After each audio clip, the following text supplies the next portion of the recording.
بسم اللہ الرحمن الرحیم۔ امام کے پیچھے سورۃ فاتحہ کیسے پڑھنی چاہیے؟ امام کو چاہیے کہ وہ آیات کے درمیان سکتہ کرے، وقفہ کرے اور مقتدی کو پڑھنے کی مہلت دے۔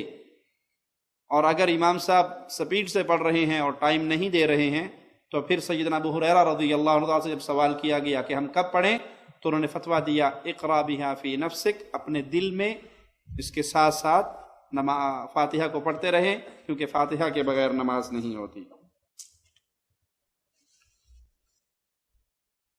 فاتحہ خلف الامام کے بارے میں لوگ قرآن پاک کی یہ آیت وَإِذَا قُرِئَ الْقُرْآنُ فَاسْتَمِعُوا اس کو پیش کرتے ہیں کہ جب قرآن پڑھا جائے تو خاموشی سے سنو۔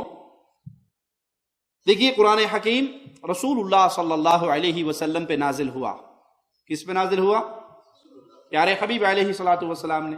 تو جو آیات کا مفہوم پیارے حبیب نے سمجھا وہ کسی اور نے، جو آپ نے اپنے اصحاب کو سمجھایا وہ سب سے بہترین۔ اب یہ آیت کس پہ نازل ہوئی؟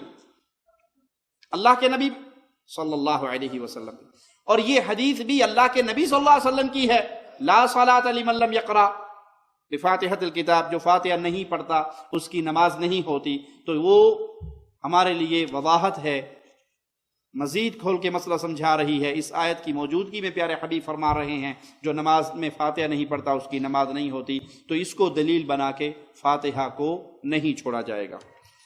اس کو دلیل بنا کے جو made in India made in Pakistan مسئلے ہیں لوگ وہ چھوڑنے کے لیے تیار نہیں ہیں، اور ہم سے نبی کی حدیث چھڑوانے کے لیے تیار ہے۔ مثال دوں، نماز میں داخل ہونے والا اکثر انسان زبان سے الفاظ ادا کرتے ہوئے نیت کرتے ہیں یا نہیں؟ نیت کرتا ہوں نماز کی، نماز پیچھے امام کے منہ میں رکھانا کا ظہر کا پیچھے امام کے، اللہ اکبر کرتے ہیں۔ کسی حدیث سے ثابت ہے؟ نہیں ہے۔ یہ الگ بحث، ہم اس پہ نہیں جاتے کہ یہ بدعت ہے اور کسی حدیث سے ثابت نہیں۔ سوال یہ ہے جب یہ نیت کے الفاظ کہے جا رہے ہوتے ہیں اس وقت امام قرآن پڑھ رہا ہوتا ہے یا نہیں؟ فاتحہ پڑھ رہا ہوتا ہے یا نہیں؟ آپ ہمیں کہہ رہے ہیں کہ قرآن پڑھا جائے تو فاتحہ نہ پڑھیں، آپ یہ 1.5 گز کی نیت نہ کریں، یہ کہاں سے ہے؟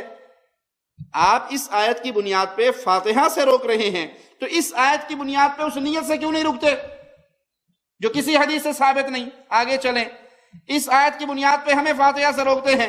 آپ جب آئے مسجد میں صف میں کھڑے ہوئے اللہ اکبر کہا یا نہیں؟ جی کہا۔ اور جب آیت کیا بتا رہی ہے؟ جب قرآن پڑھا جائے تو کچھ، تو اللہ اکبر کہہ کر کیوں آپ نے اپنی زبان کو کیوں حرکت دی، کیوں بولے؟ پھر ثنا پڑھی، وہ کیوں پڑھی؟ قرآن پڑھا جا رہا ہے۔ آپ چپ کر کے آئیں، نہ نیت کریں، نہ اللہ اکبر کہیں، نہ ثنا پڑھیں اور شامل ہو جائیں، تو ہم سمجھیں گے آپ نے آیت کا مقصد جانا اور پہچانا۔ میٹھا میٹھا، ہپ ہپ، کوڑا کوڑا، تھو تھو، سارے کام کرتے آ رہے ہو، جہاں فاتحہ کا نام آتا ہے تو کہتے ہو یہ آیت دلیل ہے۔ مسجد میں جاتے ہو قرآن پڑھ رہے ہیں بچے، 10 بچے، 20 بچے، 100 بچے بیٹھے قرآن پڑھ رہے ہیں، تو اس آیت کو وہاں لے جا کے فٹ کرو تو کیا ہونا چاہیے؟ ایک بچہ پڑھے باقی سارے سنیں، کیونکہ جب قرآن پڑھا جائے تو کیا ہونا چاہیے؟ خاموش۔ تو ایک بچہ پڑھے باقی سارے سنیں۔ رسول اللہ صلی اللہ علیہ وسلم پہ یہ آیت نازل ہوئی، اور آپ علیہ السلام کا فرمان ہے جو فاتحہ نہیں پڑھتا اس کی نماز۔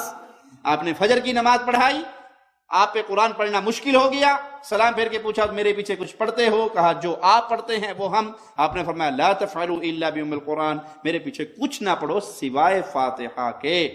حالت نماز ہے، آپ امام ہیں، اور جہری نماز ہے، فجر کی نماز ہے، صحابہ مقتدی ہیں، وہ اونچی آواز میں آپ کے ساتھ قرات کر رہے ہیں اور آپ منع کر رہے ہیں کہ میرے پیچھے کچھ نہ پڑھو، مجھ سے قرآن جیسے چھینا جا رہا تھا، پڑھنے میں مشکل ہو رہی تھی، فاتحہ پڑھ لیا کرو اور مزید کچھ نہ پڑھا کرو۔